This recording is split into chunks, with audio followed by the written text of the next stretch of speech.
సభాధ్యక్షత వహిస్తూ నిర్వహిస్తున్న గాలి చందర్ గారికి ఇవాల్టి ఈ సభకి ముఖ్య అతిథిగా వచ్చిన ఆంధ్రప్రదేశ్ భారత కమ్యూనిస్టు పార్టీ కార్యదర్శి మా మిత్రులు అన్న ఈశ్వరయ్య గారికి, నేను ఇక్కడికి రావడానికి గత 10 రోజుల నుంచి నిరంతరం ఫోన్ల ద్వారా సమాచారం ఇస్తూ సంభాషణ చేస్తున్న పెద్దలు రామయ్య గారు, వేదిక మీద చాలామంది మిత్రులు ఉన్నారు. వేదిక ముందు ఉన్న మిత్రులారా, మీ అందరికీ పేరు పేరున ఉద్యమాభివందనాలు. కమ్యూనిస్టు పార్టీ 100 సంవత్సరాలు పూర్తి చేసుకుంటున్న సందర్భంలో మనమందరం ఇక్కడ సమావేశమయ్యాం. ఇక్కడ కూర్చున్న మీ అందరికీ కమ్యూనిస్టు పార్టీ అంటే ఏమిటి, అది ఎవరి కోసం పనిచేస్తుంది, అది ఎట్లా పనిచేస్తుంది అనే విషయము కొందరికైనా తెలిసి ఉండవచ్చు. అందరికీ తెలిసిన విషయం ఏమిటంటే కమ్యూనిస్టు పార్టీ పేదల కోసం పనిచేస్తుంది అని మీ అందరికీ తెలుసు. దీని గురించిన కార్యక్రమాలు, దాని ఎజెండా, దాని చరిత్ర చాలా వివరంగా చెప్పుకోవచ్చు మనం. కానీ అవన్నీ తెలియకపోయినా కమ్యూనిస్టులు మా కోసం ఉంటారు, దోపిడీ జరిగినప్పుడు దోపిడీకి గురవుతున్న ప్రజల వైపు ఉంటారు, అన్యాయం ఎవరైనా చేస్తూ ఉంటే అన్యాయానికి గురయ్యే ప్రజల వైపు ఉంటారు, ఎవరైనా అక్రమాలు చేస్తుంటే అక్రమాలు చేసే వాళ్ళకు వ్యతిరేకంగా పోరాటం చేస్తారు, ఎవరైనా భూములు ఆక్రమించుకుంటే ఆ భూములు ఆక్రమించుకుంటున్నప్పుడు పేద ప్రజల వైపు నిలబడి పోరాటం చేస్తారు. ఈ విషయం మీ అందరికీ తెలుసు. ఒకవేళ ఇదే హాల్లో ఇక్కడ ఒక టీడీపీ పార్టీ సభనో, వైసీపీ సభనో, బీజేపీ పార్టీ సభనో జరిగితే ఎవరుంటారు ఈ హాల్లో అంటే తెల్ల బట్టలు వేసుకొని, చేతులకు ఉంగరాలు పెట్టుకొని, మెడలో బంగారు గొలుసులు వేసుకొని మగవాళ్ళందరూ చాలా దర్జాగా కార్లలో దిగుతారు. స్త్రీలైతే ఖరీదైనటువంటి నాణ్యమైన చీరలు కట్టుకొని, బంగారు ఆభరణాలు వేసుకొని వాళ్ళందరూ వచ్చి ఇక్కడ కూర్చుంటారు. వైసీపీ పార్టీ అయినా, టీడీపీ పార్టీ అయినా, లేదా కాంగ్రెస్ పార్టీ అయినా, బీజేపీ పార్టీ అయినా వాళ్ళకు సంబంధించిన కార్యకర్తలు ఆ విధంగా వస్తారు. కానీ ఇక్కడ వచ్చినటువంటి కార్యకర్తలందరూ ఎవరు అని మనం ఒక్కసారి పరిశీలిస్తే చూడండి, ఇక్కడ కూర్చున్న అక్కలు, అమ్మలు, చెల్లెలు కూర్చొని ఉన్నారు. ఇక్కడ కూర్చున్న వీళ్ళలో వాళ్ళ మెడలో కనీసం పావుతులం బంగారం కూడా లేదు. ఇక్కడ కూర్చున్న మగవాళ్ళ చేతుల్లో ఉంగరాలు లేవు. 5 వేలు ఉంటే 5 వేలకు 1 వేలకు కూడా ఉంగరం లేదు. మెడలో బంగారు గొలుసులు లేవు, ఖరీదైన బట్టలు లేవు. అదేవిధంగా కార్లలో ఇక్కడికి ఎవరు రాలే. మా అంటే దూర ప్రాంతాల నుంచి వచ్చేవాళ్ళు డీసీఎంలు వేసుకొని ఆ డీసీఎంలలో ఇక్కడికి వచ్చి ఉంటారు. కమ్యూనిస్టు పార్టీ బ్యాట్ పోయింది బాబు, ఇది బ్యాట్ పోయింది. కమ్యూనిస్టు పార్టీ కార్యకర్తలు ఎవరైనా సరే ఎవరుంటారు అంటే పేదవాళ్ళు ఉంటారు. ఇక్కడ మనం జరుపుకుంటున్న ఈ హాలు కూడా, ఈ ఫంక్షన్ హాల్ యజమాని ఎవరో ఆయన కమ్యూనిస్టు పార్టీకి సానుభూతి పరుడుగా ఉంటాడు. సానుభూతి పరుడుగా ఉండి దీన్ని ఫ్రీగా ఇవ్వటము, లేదా కనీసం కొద్దిగా కరెంటు బిల్లు కట్టుకుంటే ఇవ్వటము జరుగుతుంది. అదే వేరే పార్టీల వాళ్ళు సభలు పెట్టుకుంటే ఆ సభలు పెద్ద పెద్ద ఫంక్షన్ హాల్లో పెద్ద ఎత్తున జరుపుకుంటారు, లక్షల రూపాయలు ఖర్చు పెడతారు. వాళ్ళకి కమ్యూనిస్టు పార్టీకి ఉన్న తేడా ఏమిటి అంటే చాలా స్పష్టంగా ఈ తేడా, ఇది పేదవాళ్ళ పార్టీ, ఇది అమాయకుల పార్టీ, పేదవాళ్ళ పార్టీ, పోరాడే ప్రజల పార్టీ. ఇక్కడ ఎర్ర జెండా, చాలామంది మిత్రులు కమ్యూనిస్టు పార్టీ కార్యకర్తలు, నాయకులు ఎర్ర జెండాతో ఉన్న రెడ్ షర్ట్స్ వేసుకొని వచ్చారు. మీలో కూడా కొందరు రెడ్ శారీస్ కట్టుకొని వచ్చారు. దీని గుర్తు ఏమిటి అంటే ఎర్ర జెండా. ఈ ఎర్ర జెండా ఎప్పుడు వచ్చింది, ఈ ఎర్ర జెండా ఎందుకు వచ్చింది, ఈ ఎర్ర జెండానే దీనికి ఎందుకు పెట్టుకున్నారు? ఇట్లాంటి ఒక పెద్ద చరిత్ర, ఒక 100 సంవత్సరాల చరిత్ర భారతదేశంలో ఉన్నది. 180 సంవత్సరాల చరిత్ర ప్రపంచంలో ఉన్నది. దాదాపు 200 సంవత్సరాల చరిత్ర కలిగిన ఈ పార్టీ మన భారతదేశంలో మాత్రమే లేదు. టీడీపీ వాళ్ళు ఎక్కడ ఉంటారు? ఆంధ్రప్రదేశ్ రాష్ట్రంలో మాత్రమే ఉంటారు. కాంగ్రెస్ వాళ్ళు ఎక్కడుంటారు? భారతదేశంలో మాత్రమే ఉంటారు. వైసీపీ వాళ్ళు ఎక్కడుంటారు? ఆంధ్రప్రదేశ్లో మాత్రమే ఉంటారు. బీఆర్ఎస్ పార్టీ వాళ్ళు ఎక్కడుంటారు? తెలంగాణలో మాత్రమే ఉంటారు. కానీ కమ్యూనిస్టులు ప్రపంచంలో పేద ప్రజలు ఎక్కడ ఉంటే కమ్యూనిస్టులు అక్కడ ఉంటారు. అన్ని దేశాల్లో కమ్యూనిస్టులు ఉంటారు. పేదరికం ఉన్న చోట కమ్యూనిస్టులు ఉంటారు. కార్మికులు ఉన్న చోట కమ్యూనిస్టులు ఉంటారు. అందుకే ప్రపంచ కార్మికులందరూ ఒక్కటే అనే బాధతో ఏర్పడిన పార్టీ కమ్యూనిస్టు పార్టీ. మరి కార్మికులకి ఏం బాధలు వచ్చాయి? కూలి వేసుకునే వాళ్ళకి ఏం బాధలు వచ్చాయి? రైతులకి ఏం బాధలు వచ్చాయని మనం ఆలోచిస్తే ప్రపంచంలో ఎప్పుడైనా సరే దోపిడీ చేసేవాళ్ళు, పని చేయకుండా జీవించే వాళ్ళు, డబ్బులు సంపాదించుకునే వాళ్ళు, కోటీశ్వరులుగా మారే వాళ్ళు కొందరు ఉంటారు. వీళ్ళందరూ మీరు కోట్ల రూపాయలు సంపాదించారు, ఎట్లా సంపాదించారు అని అడిగితే వాళ్ళు ఏం చెప్తారంటే మేము కష్టపడి సంపాదించాము అని చెప్తారు. మా తాత బాగా కష్టపడ్డాడు, మా నాయన బాగా కష్టపడ్డాడు, మా అన్నదమ్ములు బాగా కష్టపడ్డారు, కష్టపడి మేము డబ్బులు సంపాదించుకున్నాం, కష్టపడి మేము మేడలు కట్టుకున్నాం, కష్టపడి మేము భూములు కొనుక్కున్నామంట. మరి ఇక్కడ కూర్చున్న మీరందరూ రోజు కష్టపడతారు, రోజు పొలాల్లోకి వెళ్ళి పని చేస్తారు, కలుపు తీస్తారు, కోత కోస్తారు, కుప్ప కొడతారు, అన్ని పనులు చేస్తారు. రైతులు కూడా రోజుకు 18 గంటలు, 15 గంటలు, 16 గంటలు పనిచేస్తారు. కష్టపడితే డబ్బులు వచ్చేటట్టుంటే మరి కష్టపడుతున్నటువంటి మీ అందరికీ డబ్బులు ఎందుకు రావటం లేదు అని ఒక్కసారి మీరు అందరూ ఆలోచించండి. కష్టపడితే డబ్బులు రావు, దోపిడీ చేస్తే డబ్బులు వస్తాయి. మీ దగ్గర 1 లక్ష రూపాయలు ఉంటే ఆ 1,00,000 రూపాయలు ఎవరికైనా వడ్డీకిస్తే, 2 రూపాయల వడ్డీకిస్తే నెలకి 2,000 వడ్డీ వస్తే ఆ వచ్చినటువంటి వడ్డీ సంవత్సరానికి అట్లా అది మారి 30,000, 40,000 వడ్డీ అయితే వచ్చే సంవత్సరానికి అది 1,50,000 అవుతుంది. ఆ తర్వాత 2 లక్షలు అవుతుంది, ఆ తర్వాత 4 లక్షలు అవుతుంది, 10 లక్షలు అవుతుంది. ఒకరికి వడ్డీకి ఇచ్చి వారి శ్రమను దోచుకుంటే డబ్బులు వస్తాయి తప్ప కష్టపడితే డబ్బులు రావు. అందుకే ప్రపంచంలో కమ్యూనిస్టు పార్టీ పుట్టిన తర్వాత ఏం చెప్పిందంటే ఎవరైతే వడ్డీ వ్యాపారం చేస్తున్నారో, ఎవరైతే కంపెనీ పెట్టారో, ఎవరైతే భూములుండి భూస్వాములు ఉన్నారో మీరందరూ శ్రమజీవుల నెత్తురు తాగుతున్నారు, శ్రమజీవుల కష్టాన్ని దోపిడీ చేస్తున్నారు. దోపిడీ చేయటం సరైనది కాదు. అందరూ సమానంగా జీవించాలి, భూములన్నీ సమానంగా ఉండాలి, పరిశ్రమలు సమానంగా ఉండాలి. కష్టపడి పనిచేసే ప్రజలు ఎవరుంటారో ఆ ప్రజలకి సంపద మీద హక్కు రావాలని కమ్యూనిస్టు పార్టీ ప్రపంచంలో మొట్టమొదటిసారి అడిగేది. 200 సంవత్సరాల 180 సంవత్సరాల కిందట కార్ల్ మార్క్స్ అనే ఒక వ్యక్తి, జర్మన్లో పుట్టిన ఒక వ్యక్తి, ఆయన అడిగాడు. ఏమడిగాడంటే మీరు ఇక్కడ ఈ ప్రపంచంలో 18 గంటలు పని చేయించుకునేవారు. ఎవరి చేత? కార్మికుల చేత, రైతుల చేత. ఎక్కడ పని చేసుకునేవాళ్ళు? కార్మికులైతే కంపెనీలో, రైతు అయితే పొలంలో. 18 గంటలు, రోజుకు 24 గంటల సమయం ఉంటుంది. 24 గంటల సమయంలో 18 గంటలు పని చేస్తే మిగిలిన 6 గంటలు నిద్రపోవడానికే ఉండేది. నిద్రపోయి లేచినామంటే వెళ్ళి పొలాలలో పని చేస్తూనే ఉండాలి, నిద్రపోయి లేచినామంటే కంపెనీలో వెళ్ళి పని చేస్తూనే ఉండాలి. అప్పుడు కార్ల్ మార్క్స్ అనే ఈ గొప్ప వ్యక్తి ఆయన పెరిగిన తర్వాత, పుట్టి పెరిగాక ఆలోచించి ఆయన ఏమన్నాడంటే 18 గంటలు పని చేయడం తప్పు అన్నాడు.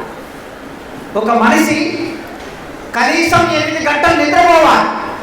ఆ మనిషి ఆలోచించాలి, ఆ మనిషి పనులు చేసుకోవాలి, ఇంట్లో పనులు చేసుకోవాలి, వంట పనులు చేసుకోవాలి. ఇవన్నీ చేసుకోవడానికి, మనిషి ఆలోచించడానికి, మనిషి విశ్రాంతి తీసుకోవడానికి మనిషికి పని గంటలు అనేవి పరిమితంగా ఉండాలి. 18 గంటలు తప్పు, 8 గంటలు మాత్రమే పని గంటలు ఉండాలని ప్రపంచంలో మొట్టమొదటిసారి చెప్పిన వాడు కార్ల్ మార్క్స్. ఆ ప్రకారం ఇవాళ మీరు పొలం పనికి వెళ్ళినా, కంపెనీలకు వెళ్ళినా, షాప్కు వెళ్ళినా, షాపులో పనికి వెళ్ళినా, ఎక్కడ వెళ్ళినా 8 గంటలు మాత్రమే పని చేయించుకున్న ఒక పద్ధతి, చట్టం వచ్చింది. భారతదేశంలో కూడా అది రాజ్యాంగంలో రాయబడింది, ప్రపంచంలో అన్ని దేశాల్లో రాజ్యాంగంలో రాయబడింది. దీనికోసం పోరాటం చేసి సాధించింది ఎవరంటే ప్రపంచంలో 8 గంటల పని దినాన్ని సాధించిన వాళ్ళు కమ్యూనిస్టులు మాత్రమే. అందుకే కమ్యూనిస్టు పార్టీ మొదటి నుంచి ప్రపంచంలో పేద ప్రజల గురించి ఆలోచిస్తుంది. ఎంత దోపిడీ జరిగేదో తెలుసా? ఇవాళ మనం కనీసం కుర్చీల మీద కూర్చొని మేము చెప్పే మాటల్ని మీరు వింటున్నారు. ఇదే భారతదేశంలో, ఇదే ఆంధ్రప్రదేశ్లో, మీ రాయలసీమ ప్రాంతంలో మీ రాయలసీమ ప్రాంతంలో ముఠాలు ఉండేవి. ముఠాలకి నాయకులు ఉండేవారు, ఫ్యాక్షన్ నాయకులు ఉండేవారు. ఫ్యాక్షన్ నాయకుల ముందు కుర్చీ మీద కూర్చునే అవకాశం ఉందా? ఇప్పటికీ చాలా గ్రామాల్లో ఫ్యాక్షన్ నాయకుల ముందు కుర్చీ మీద కూర్చోకుండా నిలబడే వాళ్ళు ఉంటారు, భూమి మీద కూర్చునే వాళ్ళు ఉంటారు. మా తెలంగాణలో దొరలు ఉండేవాళ్ళు, ఆ దొరల ముందు కూర్చునే అవకాశం ఉండేది కాదు. కానీ కమ్యూనిస్టు పార్టీ వచ్చిన తర్వాత మనుషులు ఎవరైనా సరే ఒకడు కింద ఒకడు పైన కూర్చోవడం కాదు, మనుషులందరూ సమానంగా కూర్చోవాలా, సమానంగా ఉండాలి. నీవు కుర్చీ మీద కూర్చుంటే పేదవాడు కూడా కుర్చీ మీద కూర్చోవాలా, నీవు కుర్చీ మీద కూర్చుంటే కూలి కూడా కుర్చీ మీద కూర్చోవాలని పోరాటం చేసి ఆ పోరాటంలో ప్రాణాలొడ్డి హక్కులు సాధించి పెట్టింది ఎవరయ్యా అంటే కమ్యూనిస్టు పార్టీ మాత్రమే. ఆ రోజుల్లో ఆడవాళ్ళు ఉంటే కంపెనీలో పనిచేయడానికి వెళ్ళేవాళ్ళు భర్తలతో పాటు, పిల్లల్ని తీసుకొని వెళ్ళేవారు. చంటి పిల్లలు ఉంటే ఆ పిల్లలు తీసుకొని వెళితే అక్కడ పిల్లలు కాసేపు పడుకుంటా, ఆకలైనప్పుడు ఏడుస్తే ఆ పిల్లలకి పాలు ఇవ్వడానికి తల్లి వచ్చి పాలిస్తే ఆ కంపెనీ యజమాని టైం చూసుకునేవాడు. ఎంతసేపు ఈ అమ్మాయి పాలిచ్చింది అని టైం చూసుకునేవాడు. టైం చూసుకొని ఆ పాలించిన సమయాన్ని మొత్తం కూలీ ఎంత ఇస్తాడో ఆ కూలీ నుంచి కట్ చేసి ఇచ్చేవాడు. ఇంగ్లాండ్లో, అమెరికాలో, జర్మనీలో, జపాన్లో, చాలా దేశాల్లో, తెలంగాణలో, ఆంధ్రలో, అన్ని చోట్ల, ఒక చోట భూస్వాములు, ఒక చోట పెట్టుబడిదారులు, అట్లా బిడ్డకు పాలిచ్చినందుకు కూడా మన జీతంలో డబ్బులు కట్ చేసినటువంటి దుర్మార్గమైన రోజుల్లో ఆ రోజు ఉన్నది సమాజం. అదేవిధంగా ఆడవాళ్ళైనా మగవాళ్ళైనా బాత్రూమ్కు పోతే బాత్రూమ్కు ఎంత సమయం వెళ్ళారో ఆ సమయాన్ని లెక్క కట్టి మనకిచ్చే కూలీలో దాన్ని తీసివేసేవారు. ఇంత అన్యాయం జరుగుతుంటే కమ్యూనిస్టులు అప్పుడు వచ్చి మనుషుల్ని దుర్మార్గంగా దోపిడీ చేయడం తప్పని ఆనాటి పెట్టుబడిదారులకు చెప్పి ఈ మనుషులందరినీ ఏకం చేసి ఈ మనుషులకి ఒక సంఘం ఉండాలి అని కార్మిక సంఘం పెట్టి, రైతుల సంఘం పెట్టి, కూలీల సంఘం పెట్టి వాళ్ళ హక్కుల కోసం పోరాటాన్ని నడిపారు. ప్రపంచవ్యాప్తంగా పోరాటాన్ని నడపడం మూలంగా అనేక చట్టాలు, అమెరికాలో చట్టాలు వచ్చాయి, ఇంగ్లాండ్లో చట్టాలు వచ్చాయి, జర్మనీ, జపాను, రష్యా, భారతదేశం అన్ని దేశాల్లో చట్టాలు వచ్చాయి. ఆ చట్టాలు రావడానికి ఇవాళ మనం కనీసం కొద్దిగా విశ్రాంతి తీసుకొని పనిచేయడానికి కారణం కమ్యూనిస్టు పార్టీ. అందుకే ఆ కమ్యూనిస్టు పార్టీ సృష్టించిన సాహిత్యం, ఈ ప్రపంచంలో సాహిత్యం ఎవరి కోసం రాస్తారు, పుస్తకాలు ఎవరి కోసం రాస్తారంటే పెద్దవాళ్ళ కోసం రాస్తారు, దోపిడీ చేసే వాళ్ళ కోసం రాస్తారు. కానీ మొట్టమొదటిసారి కమ్యూనిస్టు పార్టీ వచ్చిన తర్వాత మన చెమట, మనం పొలాల్లో పని చేస్తే మన చెమట, మన కన్నీళ్లు, మన బాధలు, మన ఆరాటం, మన పోరాటం, వీటన్నిటినీ పాటలుగా రాసి, పుస్తకాలుగా రాసి తిరిగి మన ముందుకు తీసుకొచ్చాం.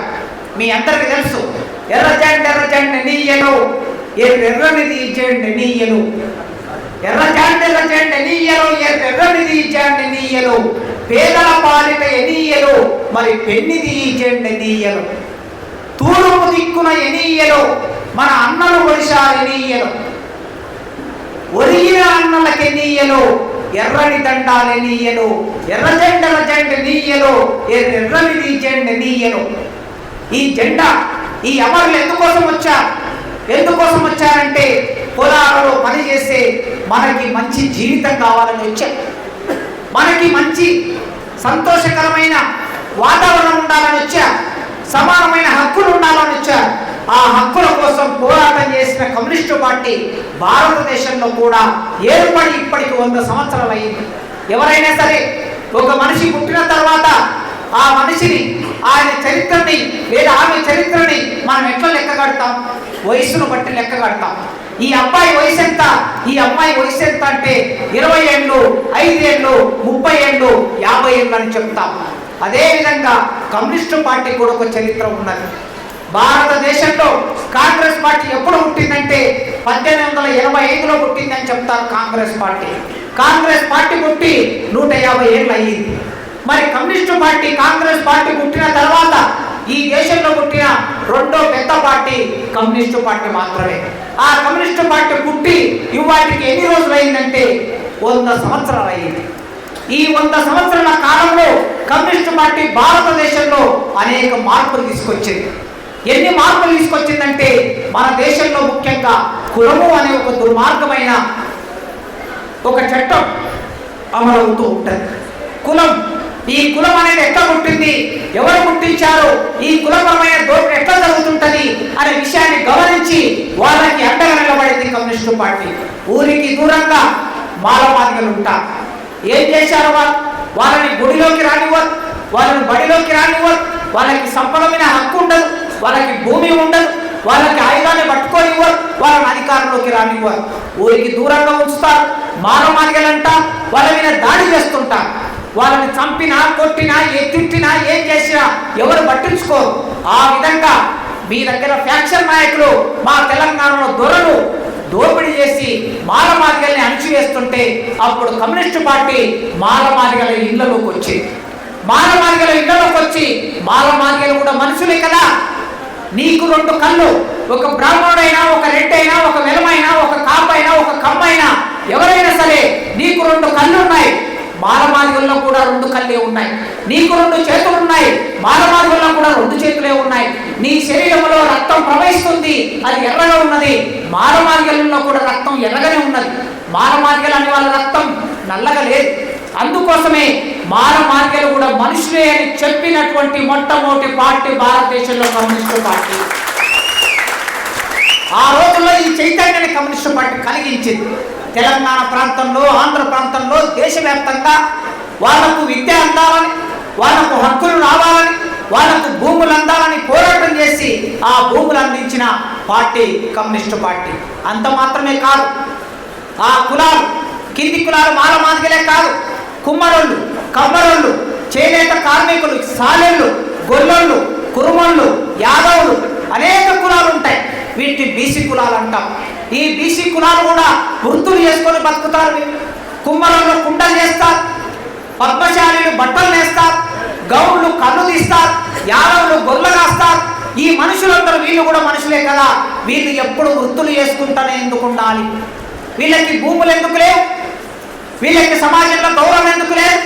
వీళ్ళు కూడా మనుషులే కదా అని ఒక ప్రశ్న వేసి ఈ బీసీ కులాల కోసం కూడా పోరాటం చేసి వాళ్లకు భూములు అందాలి, వాళ్లకు విద్య అందాలి, వాళ్ళ గౌరవంగా జీవించే అవకాశం ఉండాలి. ఇల్లు లేని వాళ్ళు చాలా మంది ఉంటారు. ప్రభుత్వం బాధ్యత ఏమిటంటే ప్రభుత్వం ఓట్లతోనే ఎన్నుకోబడుతుంది. మనందరం ఓట్లేస్తాం. మనందరం ఓట్లేసిన తర్వాత ఆ ఓట్లతోనే ఎన్నుకొని వాళ్ళు ఎమ్మెల్యేలు అవుతారు, ఎంపీలు అవుతారు, మంత్రులు అవుతారు, ముఖ్యమంత్రులు అవుతారు, ప్రధానమంత్రులు అవుతారు. మా ఓట్లతో ఎన్నుకోబడినటువంటి మంత్రులందరూ కూడా, ఎమ్మెల్యేలందరూ కూడా ఎవరి కోసం పనిచేయాలంటే ఈ పేద ప్రజల కోసం పనిచేయాలని పోరాటం నడిపి ఆ పేద ప్రజలకు హక్కులు సాధించి పెట్టిన చరిత్ర కూడా కమ్యూనిస్టు పార్టీ. అది భారత కమ్యూనిస్టు పార్టీకి ఆ చరిత్ర ఉన్నది. అందుకే ఇవాళ మనం కమ్యూనిస్టు పార్టీ గురించి మాట్లాడుతున్నామంటే పేదరికం గురించి మాట్లాడుతున్నామని అర్థం. పేదరికం పోయిందా ఈ దేశంలో? ఒకవేళ పేదరికం పోతే ఈ దేశ ప్రధానమంత్రి, మీ రాష్ట్ర ముఖ్యమంత్రి, మా రాష్ట్ర ముఖ్యమంత్రి వీళ్ళందరూ ఏం చెప్తున్నారు? భారతదేశం వికసిస్తుంది అని చెప్తున్నారు. భారతదేశం బాగా అభివృద్ధి చెందిందని చెప్తున్నారు. భారతదేశం అమెరికాతో పోటీ పడుతున్నది, భారతదేశం చైనాతో పోటీ పడుతున్నది, భారతదేశం రకరకాల దేశాలతో పోటీ పడుతున్నదని చెప్తున్నారు. నేను అడుగుతున్నా, అయ్యా భారతదేశం రకరకాల దేశాలతో పోటీ పడితే ఇవాళ ఇక్కడ ఒక 500 మంది మా అన్నలు, మా తమ్ముళ్ళు, మా అక్కలు, మా చెల్లెళ్ళు ఇక్కడ కూర్చొని ఉన్నా, మా అమ్మలు ఇక్కడ కూర్చొని ఉన్నా. ఒకవేళ భారతదేశం వెలుగుతూ ఉంటే, అభివృద్ధి చెందుతూ ఉంటే వీళ్లకు సరైన తిండి ఎందుకు లేదు? ఏ రోజు కూలి పని చేసుకుంటే ఇవాళ మీరు ఈ సభకు వచ్చా, ఇది మీ పార్టీ కనుక మీ సభకు వచ్చా. వేరే పార్టీలోనూ సభలు జరపాలంటే డబ్బులు ఇచ్చి మనుషులను తీసుకెళ్తారు. కానీ మీరు కమ్యూనిస్టు పార్టీ కోసం, ఈ కమ్యూనిస్టు పార్టీ ఉన్న ప్రేమతో, అభిమానంతో ఇక్కడికి వచ్చారు.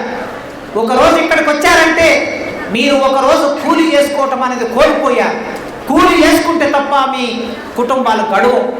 మీ పిల్లల్ని చదివించుకోవాలన్నా, లేదా మీరు రోజు అన్నం తినాలన్నా, లేదా బట్టలు కట్టాలన్నా, పండగ పూట పిల్లలకి ఒక మంచి కొత్త బట్ట కొనివ్వాలన్నా మీకు డబ్బులు ఎక్కడి నుంచి వస్తాయి? రోజు పని చేసుకుంటే తప్ప పూట గడవదు. పూట పని చేసుకుంటేనే పూట గడుస్తుంది. మరి వాళ్ళు ఏమంటున్నారు? దేశం అభివృద్ధి చెందిపోయింది అంటున్నారు. మరి అభివృద్ధి చెందిపోతే ఇక్కడున్న మీరందరూ కూడా పేదవాళ్ళుగా ఉన్నారు. రేపు బిడ్డ పెళ్లి చేస్తే తులం బంగారం పెడదామంటే తులం బంగారాన్ని తీసుకెళ్ళి 1,30,000 1,40,000 చేసేసారు. ఇక్కడ ఉన్న వాళ్ళు ఎవరైనా తులం బంగారం కొనగలరా? మీ జీవితంలో తులం బంగారం కొనలేరు. మీరు బిడ్డ పెళ్లి చేయలేరు. ఆ పరిస్థితులకు ఎందుకు ఈ దేశాన్ని నెట్టేస్తున్నారు అంటే దోపిడీదారులు మరింతగా మనల్ని దోపిడీ చేసుకొని, మన చెమటని దోపిడీ చేసి, మన చెమటని మన రక్తాన్ని తాగి వాళ్ళు కోట్ల రూపాయలు, 1,000 కోట్లు, లక్షల కోట్లు సంపాదించుకొని ఈ దేశాన్ని అంతా తమ చేతుల్లో పెట్టుకుంటున్నారు. భూమి ఉన్నోడికే భూములు, డబ్బులు ఉన్నోడికే డబ్బులు, భవనాలు ఉన్నోడికే భవనాలు. కానీ ఇల్లు లేని పేదవాళ్ళు, తినడానికి తిండి లేని పేదవాళ్ళు ఈ దేశంలో 40 కోట్ల మంది ఇంకా ఈ దేశంలో ఉన్నారు. ఒక్కరోజు 3 పూటల తిండి లేని ప్రజలు ఎంతమంది ఉన్నారో తెలుసా? 40 కోట్ల మంది ఉన్నారు. 40 కోట్ల మంది తిండి లేని పేద ప్రజలున్న దేశంలో దేశం వెలిగిపోతుంది, దేశం అభివృద్ధి చెందుతుంది అని చెబుతూ ఉన్నారు. మరి ఎక్కడ అభివృద్ధి చెందింది? అందుకే ప్రియమైన ప్రజలారా, కమ్యూనిస్టు పార్టీ ఎవరి కోసం పోరాటం చేస్తుందనే విషయం మీకు తెలిసినప్పుడు మీరు ఆలోచించండి. ఈ కమ్యూనిస్టు పార్టీ నిలబెట్టుకోవాలి. మన వైపు నిలబడి అడిగేవాడు లేకపోతే, రోడ్డు మీద పట్టుకొని మనల్ని చంపేస్తుంటే, పంట పొలాల్లో మన మీద అత్యాచారం చేస్తుంటే, మన ఇంటికి వచ్చి ఇల్లును కూలగొడుతుంటే, మనకు పని చేసినా కూడా కూలి ఇవ్వకపోతే, వేతనం ఇవ్వకపోతే, డబ్బు ఇవ్వకపోతే, మన శ్రమకు తగినటువంటి విలువలు ఇవ్వకపోతే, మరి రేపు మన వైపు నిలబడి మాట్లాడే వాళ్ళు ఎవరు? కమ్యూనిస్టు పార్టీ లేకపోతే ఎవరు అడుగుతారు? కనుక కమ్యూనిస్టు పార్టీని భారతదేశంలో రక్షించుకోవాలి, నిలబెట్టుకోవాలి. పేదరికం ఉన్నంత వరకు, దోపిడీ ఉన్నంత వరకు ఈ పార్టీ నిలబడాలి. ఈ పార్టీ సజీవంగా ఉండాలి. సజీవంగా ఉండాలంటే మీరందరూ కమ్యూనిస్టు పార్టీ వైపు నిలబడి గట్టిగా పోరాటం చేయాలి. ఎప్పుడైనా ఒకరు అడుగుతూనే ఉంటారు. అడగండయ్యా, మీరు అడగండయ్యా. ఓట్ల కోసం వచ్చే నాయకులను అడగండయ్యా, మీరు అడగండయ్యా అని ఒక కవి పాట రాశాడు. ఎందుకోసం అడగాలి? అమరావతిలో నీకు భూమి ఎట్లా వచ్చినని అడగండయ్యా, మీరు అడగండయ్యా. ఓట్లేసే నాయకుల్ని అడగండయ్యా. కడపలో, పొద్దుటూరులో నీకు బంగారం షాప్ ఎట్లొచ్చానని అడగండయ్యా, మీరు అడగండయ్యా. అల్లుడికి అద్దాల మేడెట్లొచ్చాయి, బిడ్డకు ముత్యాల పేరెట్లొచ్చానని అడగండయ్యా, మీరు అడగండయ్యా. ఈ దోపిడీ చేసే నాయకుల్ని మీరు అడగండయ్యా. ఒక్కసారి ఎమ్మెల్యే అయితే జీవితాంతం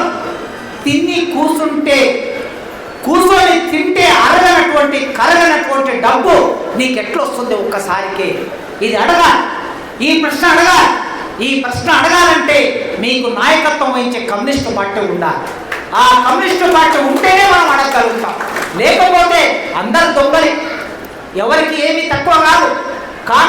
ఒక్కొక్కసారి కాంగ్రెస్ దొంగలు తీసి మనం టీడీపీ దొంగలు ఎక్కిస్తాం, టీడీపీ దొంగలు తీసి వైసీపీ దొంగలు ఎక్కిస్తాం. వీళ్ళందరూ దొంగలే. వీళ్ళందరూ దేశంలో దొంగలు పడ్డారు అని రాశాడు ఒక కవి. ఈ దేశంలో దొంగలు పడ్డా, అందరూ దొంగలే. కానీ దొంగలు కానటువంటి, దొంగలకి వ్యతిరేకంగా పోరాటం చేసేది కమ్యూనిస్టు పార్టీ. కనుక ఆ కమ్యూనిస్టు పార్టీని మనం కాపాడుకోవాలి. ఎట్లా కాపాడుకోవాలి? ఒకప్పుడు ఎట్లా కాపాడుకున్నా? నేనేమి చేతును, నేనెందు బోదును, వెన్నెల రాత్రుల్లో ఒలలో మా అన్నలు వచ్చిండ్రు ఒలలో, నేనేమి చేతును ఒలలో, నేనెందు బోదును ఒలలో. మా అన్నలు వచ్చారు ఇంటికి, కమ్యూనిస్టు పార్టీ అన్నలు వచ్చారు. అన్నం పెడదామంటే నా ఇంట్లో అన్నము లేదు, కూరొండి పెడదామంటే నా ఇంట్లో కూరొండి పెట్టడానికి దినుసులు లేవు.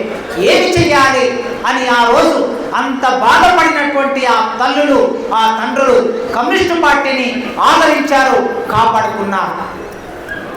రోజుకు ఏమి మారింది అని మనం ప్రశ్న వేసుకుంటే ఒక నాయకుడు ఎక్కుతాడు, ఒక నాయకుడు దిగుతాడు. కానీ ధరల మీద ధరలు మాత్రం రోజు ఎక్కుతూనే ఉంటాయి. ఇవాళ ఉన్న ఉల్లిపాయ ధర, ఎల్లిపాయ ధర, ఉల్లిగడ్డ ధర, కారం ధర, పప్పు ధర, మిర్చి ధర, నెయ్యి ధర, పంచదార ధర, బియ్యం ధర ఈ రోజుకు 10 రోజులకి మారిపోతూ ఉంటాయి. కూరగాయల ధరలు మారిపోతూ ఉంటాయి. కానీ మన జీవితాల్లో మారు. మనకిచ్చే కూలి మాత్రం మారు, మనకిచ్చే జీతం మాత్రం మారు. కానీ వాళ్ళు ధరల మీద ధరలు పెంచి నాగులో నాగన్న ధరలిట్లా వెలగబట్టే నాగులో నాగన్న చేసంచి తీసుకొని చక్కెరనే కొనబోతే నాగులో నాగన్న చక్కెర ధరను చూస్తే నాగులో నాగన్న చక్కెర వచ్చినట్లే నాగులో నాగన్న. మనకు చక్కెర వస్తుంది, చక్కెర ధర చూస్తే, పప్పుల ధర చూస్తే, దేని ధర చూసినా కూడా అవి ఆకాశానికి వెళ్ళిపోతున్నాయి. మన జీవితాలు మాత్రం భూమి మీదే ఉన్నాయి. మనం ఆకాశానికి వెళ్ళిపోవటం లేదు. మన బిడ్డలు చదువుకోవద్దా?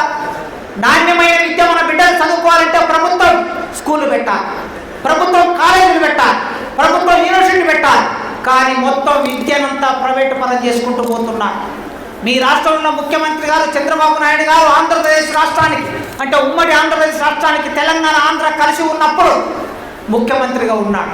ఆ రోజు ఈశ్వరన్న ఏఐఎస్ఎఫ్ నాయకుడు, విద్యాసంఘ నాయకుడు ఉన్నాడు. మేమందరం విద్యార్థులుగా ఉండి ఆ అన్నతో పాటు కలిసి పోరాటం చేశాం. ఇక్కడ నా మిత్రుడు రవి ఉన్నాడు, జర్నలిస్టు. మేమందరం కలిసి ఆ రోజు పోరాటం చేశాం. విద్య కోసం పోరాటం చేశాం. ఎవరి విద్య కోసం? పేద ప్రజలైనటువంటి వారు.